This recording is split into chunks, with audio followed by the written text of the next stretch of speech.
Welcome in, everybody, to the Flagship Podcast. I am out of my mind excited because it is Red River Shootout week, baby. Texas OU at the Cotton Bowl, the State Fair, back in action, full house.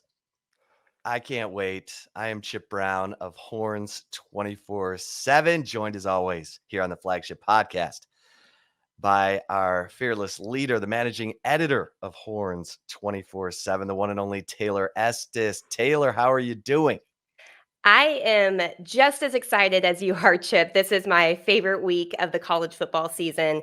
It's, in my opinion, the best game atmosphere in college football. And for Texas fans, we actually have a deal going for you right now to make this even better week. We have a Texas OU special where if you join today for new members, you get 2 months for only $1. That will end on Thursday. So definitely make sure you head over to Horns 24/7 and take advantage of that deal if you are not already a member of Horns 24/7, and also check out our YouTube channel as well. But we're going to have a lot to talk about on today's show. Chip, how are you doing? Yeah, I mean, I'm ecstatic because we have so many storylines to talk about. It's kind of ridiculous. We have to get to them all. Of course, this is the first meeting between Texas and OU since they announced their plans last summer to join the Southeastern Conference, the SEC, and ESPN's Game Day will be at the State Fair of Texas this weekend. And there's high intrigue because Texas did something last week that they rarely do. They beat TCU. Yeah. And Oklahoma did something they haven't done in 3 years, and that's beat K-State.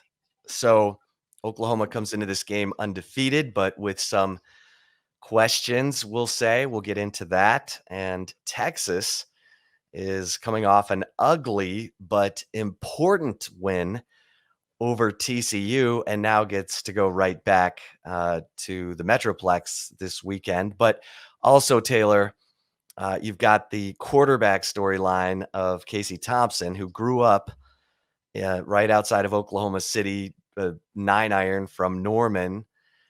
His dad, Charles Thompson, was an option quarterback for Barry Switzer in the late 80s. He led then number 2 Oklahoma over then number 1 Nebraska in 1987 in what they called the game of the century 2 for Oklahoma fans.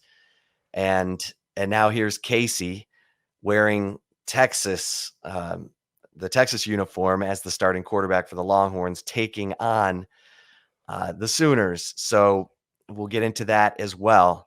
And obviously, we record on Mondays after Steve Sarkisian, and we did get an injury update. And starting left guard, Denzel Okafor, is done for the season. He went down in the first quarter against TCU. Texas shuffled its offensive line, moved right tackle Derek Kerstetter to left guard, and brought in redshirt freshman Andre Karich to right tackle. And the offensive line helped pave the way for 216 yards rushing for Bijan Robinson. So it's a next man up mentality for the Texas offensive line, which is going to have its hands full with Oklahoma's defense under Alex Grinch, which is currently the nation's number 5 defense against the run. So that is the marquee matchup right there. The number 2 rusher in college football, Bijan Robinson, against the number 5 rush defense, Taylor. This thing's got more storylines than those housewives of, whatever city on Bravo.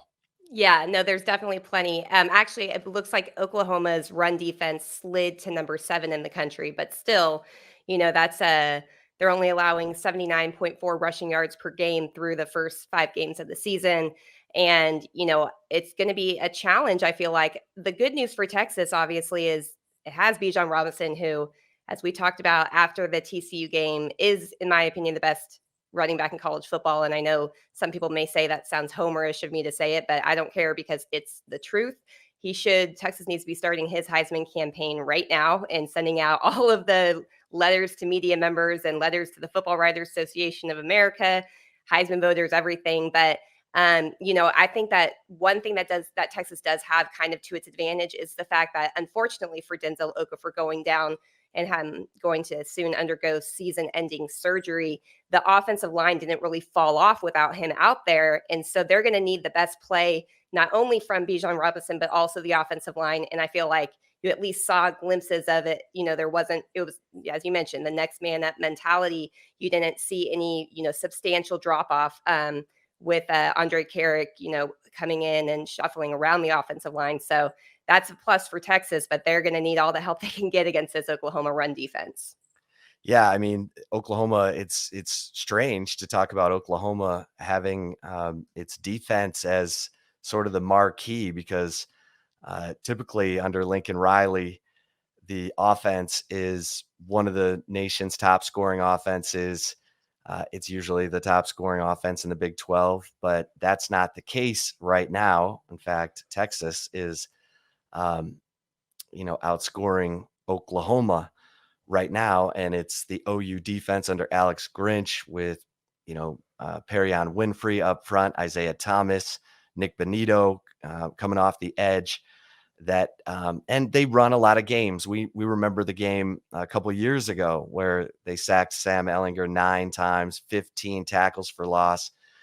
Steve Sarkisian talked about Oklahoma's defensive front today, talking about how much movement there is, how they like to, slant and just, if you move the 3 technique on your defensive line from the outside shoulder of the guard to, to shade over the tackle, it changes everything for the offensive line in terms of how they need to attack things. So Kyle Flood, the offensive coordinator / offensive line coach for Texas, is if he's a smart man, he's been doing his homework on Oklahoma and Alex Grinch long before this week.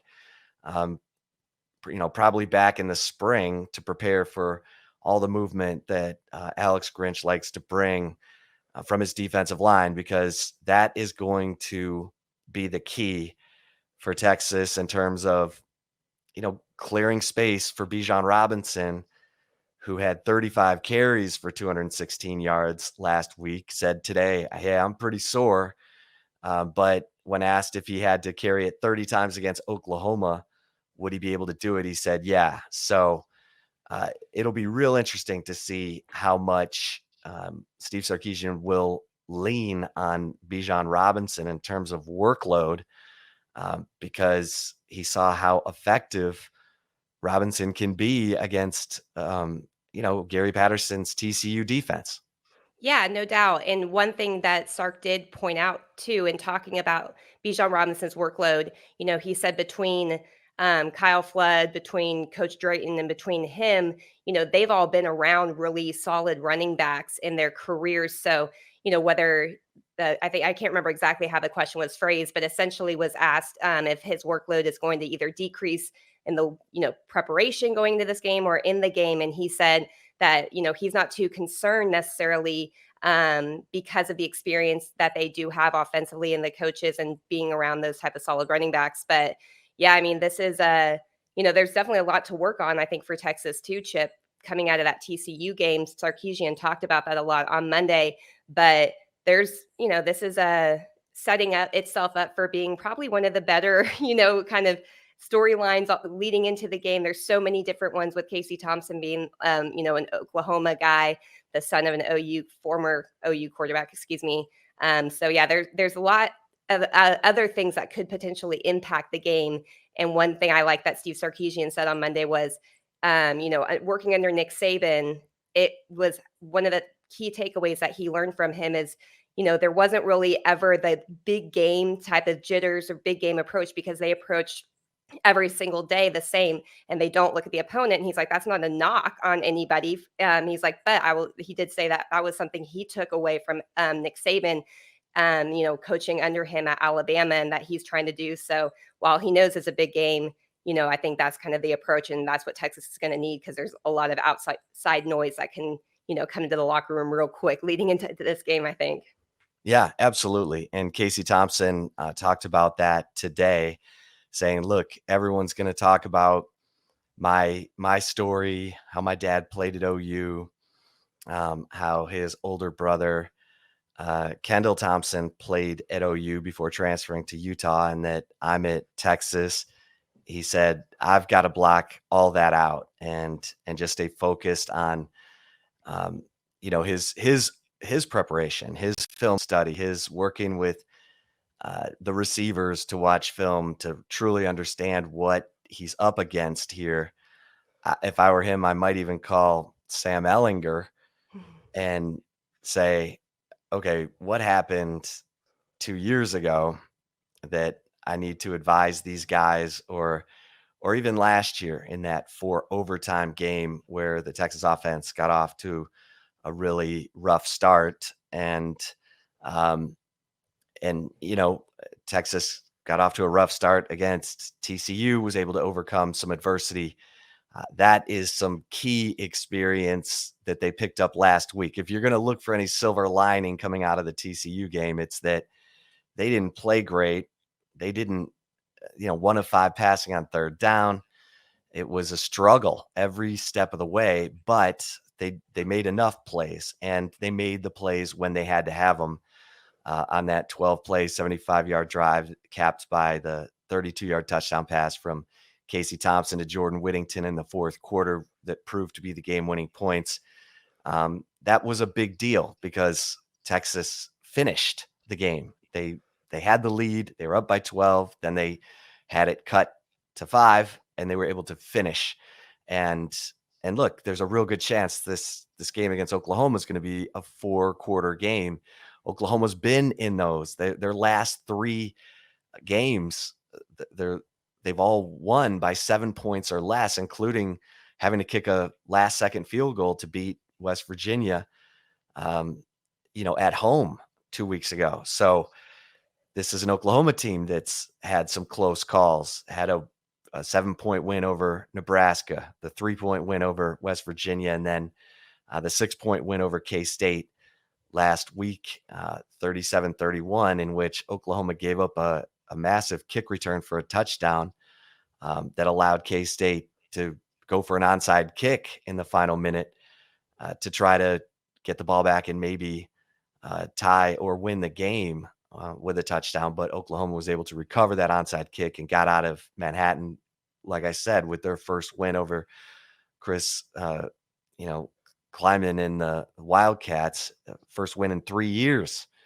over K-State. So it's an interesting battle because if you talk to Oklahoma fans, Taylor, they haven't been crazy about Spencer Rattler. If you talk to other OU observers, it's, well, the offensive line still hasn't come together. They lost all Big 12 center Creed Humphrey.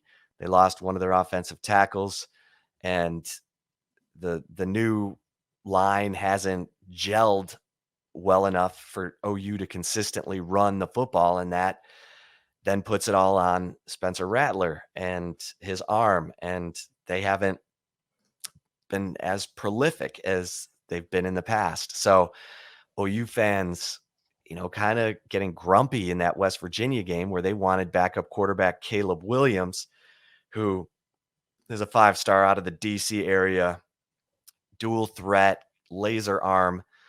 And remember in this game last year, Taylor, Spencer Rattler got benched briefly for Tanner Mordecai. Tanner Mordecai is now leading the, SMU Mustangs, to an undefeated season so far. So Lincoln Riley's always had prolific quarterbacks. We'll see what Spencer Rattler's got on this big stage. Yeah, and I think while that's kind of setting itself up in Texas' favor right now with the struggles that the Oklahoma offense and Spencer Rattler has had, the thing is that can't be something that you expect. Just similar to we talked last week going into the TCU game, you couldn't expect to see the TCU that lost to SMU. You weren't expecting to see that team, and I think especially for this game, Chip, being a rivalry, the Red River Shootout. Sorry, I know you hate when anybody says anything else. The Red River Shootout. We're not a Don't PC need to crowd be here, I guess.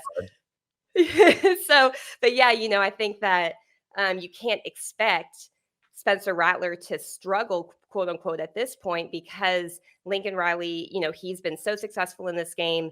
I feel like I know OU fans are down on Spencer Rattler. I still think that kid is legit. He's a very, very talented quarterback, and he has the skill set to be able to beat you, in a lot of different ways. And maybe he hasn't shown it yet so far this season, but expecting that not to come out in this game would be very surprising if it didn't happen, in my opinion, with Spencer Rattler. I would be shocked if he has any type of performance similar to some of his struggles earlier in this season so far. Yeah, well, one of the interesting things, usually when I look at passing statistics for a quarterback, I look at pass efficiency because that typically is, completion percentage and touchdown to interception ratio, um, all factored into one. And right now, Casey Thompson is number 7 nationally in pass efficiency, and Spencer Rattler is, um, gosh, he is 32nd in pass efficiency, and that's just not something that we're used to seeing from a Lincoln Riley offense. And so, um, Texas has not done a great job of getting pressure on the quarterback and getting sacks, but they have done a pretty good job of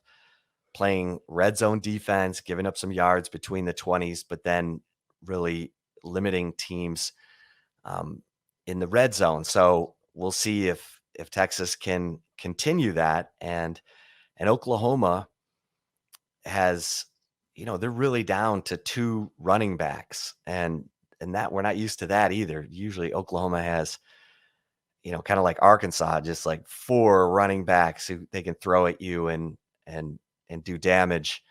But it's a little different, but you're right. You can't expect Oklahoma's offense to come out and struggle. Mhm. Now, the Texas defense can help them struggle.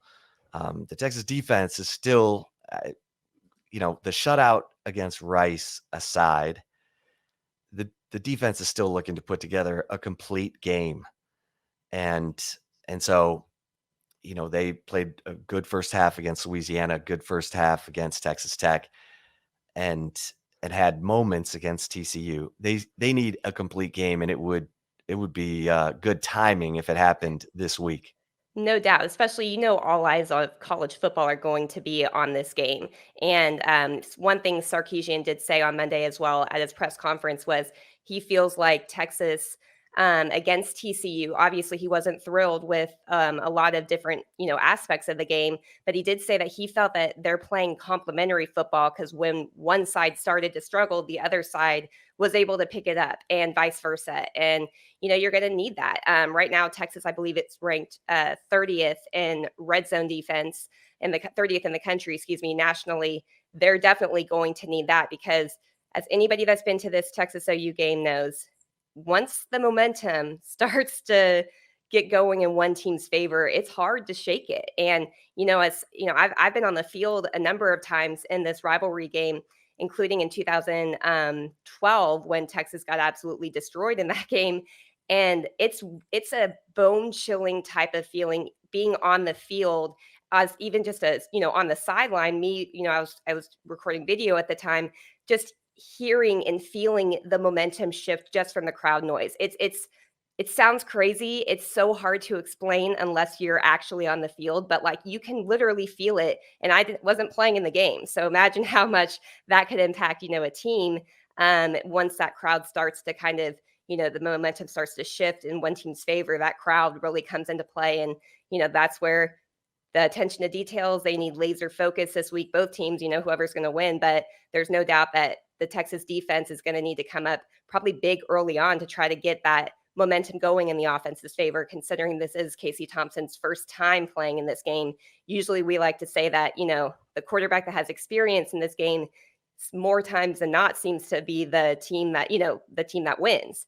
And while Casey Thompson has been on the sideline for 3 of the Texas OU games during his time at Texas, he's never played in it. So, there's a lot of things to kind of consider, but getting a solid start off to defense, especially I think, and shutting down the OU offense, that's suspect at best right now. That's key. That's one of the keys to, in my opinion, to this game. Yeah, I remember back to Baker Mayfield getting so pumped up in his first um, Texas OU game, and I think that was 2015, Mhm. and Malik Jefferson had a couple sacks in that game. Gerard Hurd played quarterback, and Texas won the game. And Baker Mayfield had a couple of turnovers. You can get pumped up and a little bit overwhelmed as a first time starter at quarterback in this game, and that's going to be a big factor in how this thing plays out. Obviously, Spencer Rattler got benched briefly in this game last year. He now has that experience under his belt. He's probably got something to prove coming back to this game. Casey Thompson obviously has a lot going on with family members and storylines and everything like that. And so who can handle the moment the best? Who can tune out everything and just lead his team the best? I don't know that we know I Yeah. for this game, and that's probably to Texas's favor because typically Lincoln Riley has number 1 draft picks at quarterback, and the fact that that is a bit of a draw or an unknown as to which of these quarterbacks is going to handle the moment better, that's a plus for Texas in my mind. Yeah, 100% it is. And, and it also is a plus, I guess, somewhat that Casey has at least been on the field. He has been on the roster when Texas has won this game. He was a true freshman, I guess, in 2018 when Texas won that game against Kyler Murray. And, the year that ended with them going to the Sugar Bowl. But yeah, no doubt about it that the fact that we're talking about the concerns on OU's offense right now, I feel, as you mentioned, that's very, very key because clearly this game is called the shootout for a reason because a lot of times it gets into a shootout, and so I 100% agree that Texas has a little advantage entering this game since there is a lot of unknown on this Oklahoma team, and that's surprising to say, being as Lincoln Riley is the head coach, and usually that's never the case. So Well, you mentioned it. The best friend of any quarterback is a strong running game, and that right now belongs to Texas. Texas is the number 1 rushing team in the Big 12. They're averaging 265.8 yards per game on the ground. Oklahoma is averaging 155 rushing yards per game. Oklahoma is 7th in the conference in rushing offense. As we mentioned, number 1 in rushing defense. And so how much can Steve Sarkisian put on Bijan Robinson? How much can uh, he rely on Bijan Robinson carrying the football, catching the football? It's clear that this kid is in an elite class. If you said he's the best running back in college football, I think he's Emmitt Smith, for crying out loud, who's only the all-time leading rusher in NFL history just by the ability to make guys miss in the hole, which is what allowed Emmitt Smith to go on to such a prolific career. Now you got to stay healthy and all of those things, but Bijan Robinson is a special talent. I think that the college football world is going to see that on Saturday, but we didn't see it against Arkansas. mhm. And so, how far has this football team grown? How much better has Texas gotten in the last month to be able to take on a tough, physical Oklahoma defense with really good athletes in the front seven and figure out a way for Bijan Robinson to do damage? Because um, it's a great showdown. As you mentioned, Oklahoma, the number 7 run defense in the country, Bijan Robinson, the number 2 rusher in college football. That's the matchup that's going to decide this game. Yes, it is, and the other I'm glad that you mentioned, as a pass catcher too, because Bijan Robinson, he ranks number 2 also in all-purpose yards right now in all of college football, and, he's electric, he's elite, as you mentioned, and this is a huge matchup, and, if this type of game, if he has a good game, Chip, I feel like this could turn into a Heisman, the statement Heisman, type um, game that most guys have had, especially running backs. You look back at Reggie Bush, they had to have that Heisman moment. And if Bijan Robinson can continue to play as well as he has played, and continue to lead this offense, then this could be his Heisman moment. But we'll see. As you mentioned, tough rush defense that he's going up against. Yeah, and if you look at, if numbers mean anything to you, and Texas hasn't been fantastic against the pass on defense, but Oklahoma is worse. And so, they're giving up 241.4 yards per game through the air. They've given up 7 touchdowns through the air. Texas has given up 5 touchdowns through the air. 3 of those came against Texas Tech in garbage time, but still. And so which quarterback can get it done with his arm? Because OU's, they don't have a CD Lamb this year. Marvin Mims, who was a freshman, kind of broke out in this game last year, has been good, but defenses have keyed on him, and the other OU receivers haven't been able to make defenses pay, and they're not getting open. And Texas has had some inconsistency at receiver. We saw it last week. Xavier Worthy, who's, looked like he was emerging as a breakout star with 3 touchdown catches against Texas Tech, dropped 3 passes in big time moments for Texas, including a ball on the 8-yard line that probably would have gone for a touchdown. So Worthy has to bounce back this week. And which team's receivers can make big plays in this game? Because, like we said, Worthy had the big game against Texas Tech. Jordan Whittington had a big game against Louisiana, and Whittington, for as little success as Texas had through the air, it was Whittington who came up with the 37-yard deep ball, the 32-yard catch and run touchdown to make enough plays in the passing game for Texas. So, some unknowns in the passing game for both teams, and plays have been made on both teams' defense in the passing game. Yeah, for sure. One good note for Texas is they will have Josh Thompson back. As we reported leading into the TCU game. He missed the game. He ended up missing it too. But Steve Sarkisian said on Monday that he's back with the team. He's good to go. And the emergence, I believe, of Darian Dunn also works to Texas' favor because, as you mentioned, yeah, the receivers need to have a huge game, and Oklahoma's receivers aren't having those games. So having Darian Dunn continue to play better, and having Josh Thompson back, who is, right now playing the best at corner for Texas, that's something that, also does play in Texas' favor. I feel like we're probably sounding like the biggest homers right now because we're like, oh, Texas has advantage here. Texas has advantage here. But the reality is it's setting itself up that way. And that's a good situation for Texas entering this game because they're going to need the best from everybody. Well, I think you look at Texas obviously 4-1, OU 5-0. Texas, we can talk about that Arkansas loss, and would it have been different if Casey Thompson played quarterback? Probably would have been closer.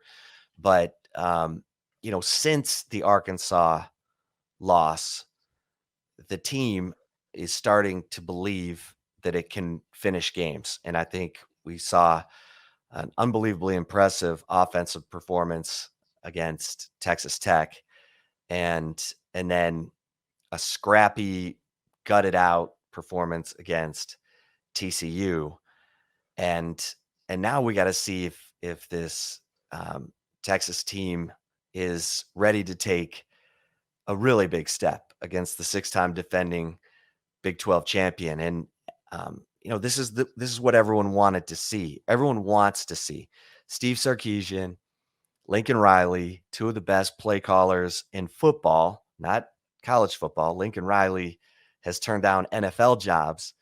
Steve Sarkisian's been a play caller in the NFL. These are two of the best, and they're going to go play some chess on Saturday in the Cotton Bowl, and this is what everyone wants to see. And Yeah. I was talking to a source today, Taylor, who said they like Texas's chances because of Bijan Robinson, and Sarkisian doesn't panic. Now, I don't think Lincoln Riley panics either, but um, it's there's a lot of fun storylines, and one of them is okay. Steve Sarkisian was brought into Texas in part to match wits offensively with Lincoln Riley, and here's their first meeting. Yeah, I remember Chip that we did our emergency podcast immediately after Steve Sarkisian was hired and announced as the head coach at Texas. And I remember both of us talking about like, I can't wait until October because I cannot wait to see these two coaches battle it out. You almost want both of them to stick around at both schools for a while because these could be some really, really fun games, down the road, down the stretch. And it starts this Saturday, and you and I will be there, so we'll definitely be happy to see it in person, I think, for both of us. And, this is the start of what could be a really good heated head-to-head battle between two as the best, offensive minded coaches in all of football. Well, and before we get to love it or leave it, everybody's favorite part of the show, special teams. These are two of the best kickers in the Big 12, if not college football, and Gabe Burkich for Oklahoma, Cameron Dicker for Texas, who won the game with a 40-yard field goal in 2018 with 9 seconds left. And so, that's pretty much a draw. Now, both teams gave up big kick returns last week. So both teams are going to have some special teams cleanup to do to make sure that, much like that 2008 Texas OU game when Jordan Shipley basically turned the momentum of the game with a 96-yard kickoff return for a touchdown. Neither of these teams obviously wants to have a big play go against them in special teams, and both teams have some firepower in the return game. So that will be a nugget to watch as this game unfolds as well. Yep, no doubt about it, Chip. I want to ask you something real quick before we get to love it or leave it. What are you most looking forward to from the fair food? Because there's some pretty interesting things. We weren't really able to get that in 2020, so it's been a few years since we've been able to, taste all the food. What are you looking out for this year? What's your favorite thing that you've had there? Well, that fried Snickers was pretty good. Oh yeah, I guess, well, that and the, oh gosh, the, the bacon cheeseburger served on, um, what's the Krispy powdered Kreme donuts. the powdered sugar, waffle, Oh yeah. whatever I that don't. Yeah, dessert's called. That was fantastic. yeah. That is I the bet. best thing I've ever had at the state fair. The Kind of like a bacon beefed up Monte Cristo thing, a Oh, little yeah. bit. Hmm. Oh, that was so good. So, yeah, I gotta read up. I gotta figure out what the new food is and go back and find that bacon double cheeseburger served on, um, you know, I can't remember what that dessert is called at the fair. I tried to help you out, but I don't know. I've never had that. That sounds like a heart attack in a plate. So I have never tried that, but Oh, yeah, yeah. I don't know. Oh, so how about you? What are you looking forward to? um, I mean, you can't go wrong with Fletcher's corny dogs, but I always like. Have you ever had a fried moon pie before? No. Oh, definitely do that. That's the one? I'm sorry. That's the one? That's my favorite one. Okay. Yeah, so if anybody has not had one of those, try it out because I'm not a huge fried food person, But I do love me a fried moon pie, so I would definitely try that out too. Okay, I'm in. Alrighty. Well, since we probably made everybody hungry, we're going to take a really quick break here, but you definitely want to stick around as we return with Love It or Leave It with all things Texas OU this year going into the Red River Shootout. So stay tuned. We will be right back. And if you're watching us on the Horns 24/7 YouTube channel, we'll continue on here to Love It or Leave It. Make sure that you head on over to the Horns 24/7 YouTube channel, hit subscribe, click the bell to get notifications for all the latest videos that we will be adding to the page. We're expanding our video product at Horns 24/7. So you want to be ahead of the game, I can tell you that, so you don't miss some of the features. Unfortunately, though, Chip, I don't know if one of the features is going to be us shotgunning beers because we didn't get to 5,000 subscribers yet. So, Man. Well, we saved ourselves some embarrassment at least. yeah, All right, you ready for some Love It or Leave It? I'm ready. Alrighty, Chip. My first one for you is Love It or Leave It. The struggles in the TCU game make you feel less sure about Texas' chances of beating Oklahoma. Um, you know, I can look at this two ways, right? I can look at it and say, oh my gosh, look at all these breakdowns that happened that had not been happening. Casey Thompson's, struggles passing the ball on third down. Some of those were drops. Some of it was, bad blocking. Christian Jones let Horton sack Casey on third down at the 5. But I'm going to leave this, and I'm going to go with the fact that Texas finished that game. So I'll look for the silver lining there, because that is a game that Texas has lost in recent years. So I'm going to leave that and say that the struggles don't make me feel less optimistic about Texas beating OU. I'm going to say that was a survival game, a learn how to finish game that will help Texas in this game, because now they've been in a game where they've played about as bad as they can play and they still won. And sometimes that can be a confidence boost. Taylor, how about you? Yeah, I'm going to agree with you. I'm going to leave it because, what you said is really key too. But the other thing, I feel like when you've seen Texas struggle this season, it seems that they usually look better the following game. Obviously, the Arkansas game was terrible. Let's not sugarcoat it. But I do feel like with Casey Thompson's preparation, with how focused to attention to detail he is, I think it was Xavier Worthy that called him OCD, even, color coordinating his closet, which I do too. So I guess I'm OCD. But, I do feel like that the preparation of Casey Thompson and how it's kind of trickling down throughout the offense, I feel should make you feel not too bad about the mistakes that were made, because I think if anybody's going to fix him, he's going to find a way to do so, because he's so laser focused on the details, because he wants to, continue to improve. And then, that coupled with Texas, I feel like when they have struggled, they've come back a lot, kind of came back with a vengeance a little bit so far this season. So yeah, I'm going to have to leave it and agree with you there. Okay. All right. Love it or leave it, number 2. All right. Love it or leave it. Texas cannot expect Bijan Robinson to carry the load offensively this week like he did against TCU. Yeah, I'm going to have to love this. I mean, I don't think Texas can count on 35 carries for 216 yards. Maybe I'm wrong. And TCU's defense was inspired. But that was a lot to put on Bijan's plate. Now, he delivered. So as a coach, the tendency is probably, well, man, this guy's making defenders miss in the hole. So like, he sort of makes it un-F-uppable. Now, they struggled to run the ball inside, Taylor, and that I'm still shocked that the 3rd and 6 run was a power play with Cade Brewers, the lead blocker, up the middle. as opposed to an outside zone run because Bijan and the Texas offense, they almost ran exclusive, outside zone runs against Rice and Texas Tech and demolished them and had a ton of success running outside zone against TCU.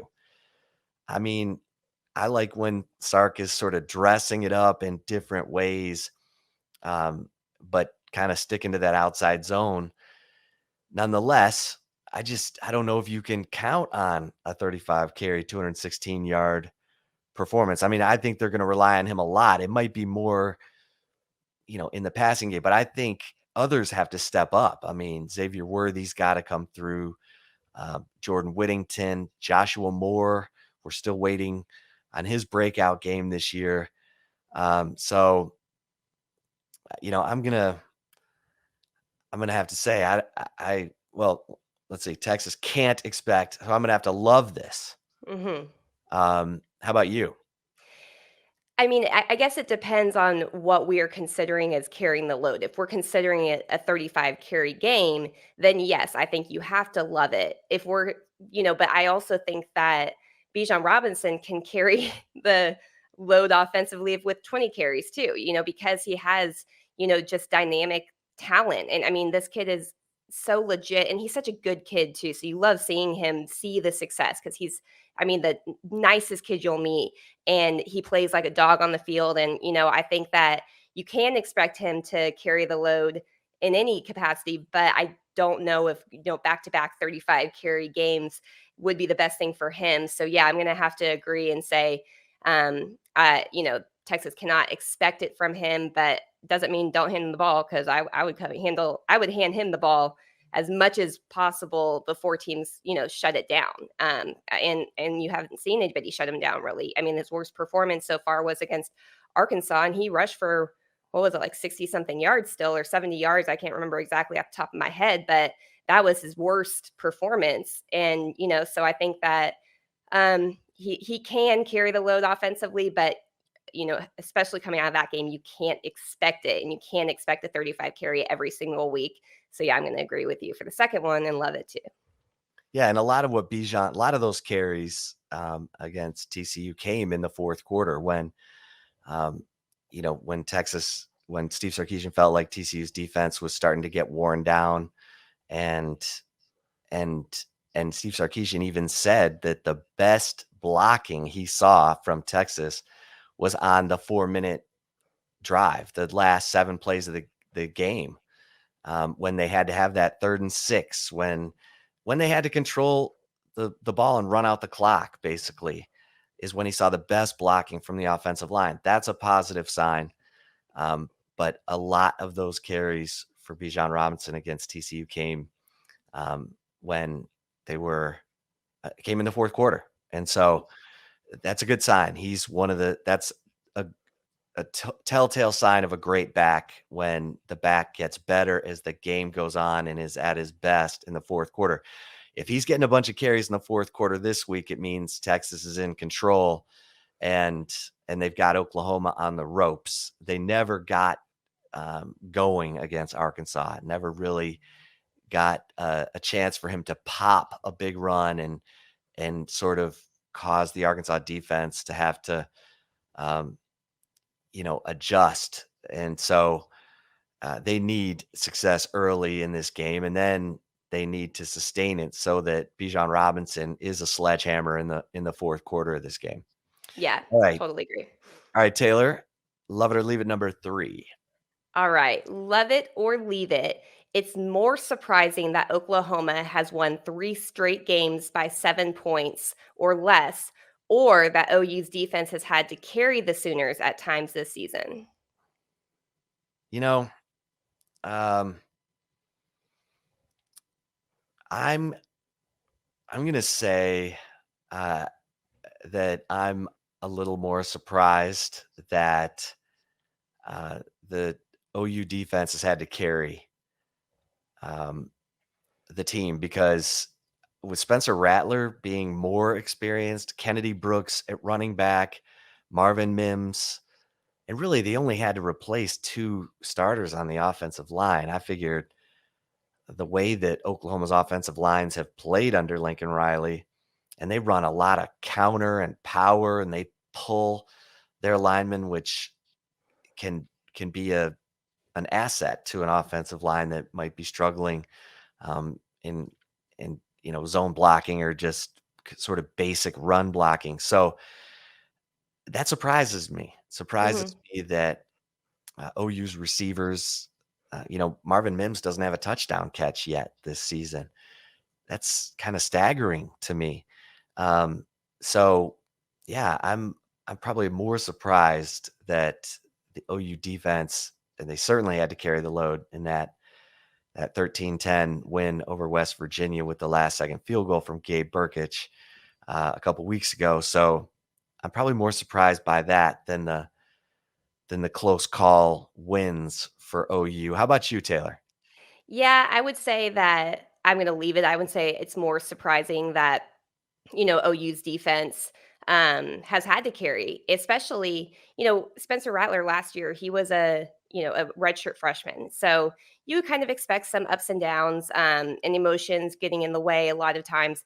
But with him being a second year player, a redshirt sophomore, especially with him, being the Heisman favorite all off season leading into this season, and his struggles and the struggles on the OU offense is uncharacteristic of the Oklahoma, of Lincoln Riley in Oklahoma. But they still have, in the past played close games too. So the fact that we're talking about how OU's defense is going to be, or is carrying the load and is, really leading the charge for OU and having it to where they are still undefeated in these close games, I think that's way more surprising than just having three straight, games of wins of 7 points or less. So yeah, I'm gonna have to leave that one.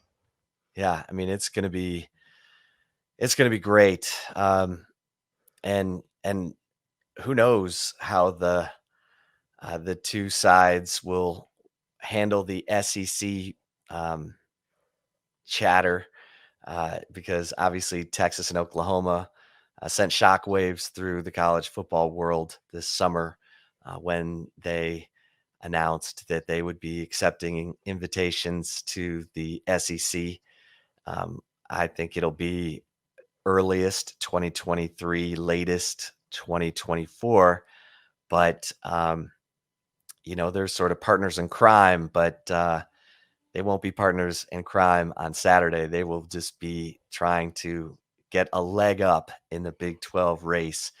And if Texas can pull this off, Taylor, um, Texas will have a huge game against Oklahoma State the following week.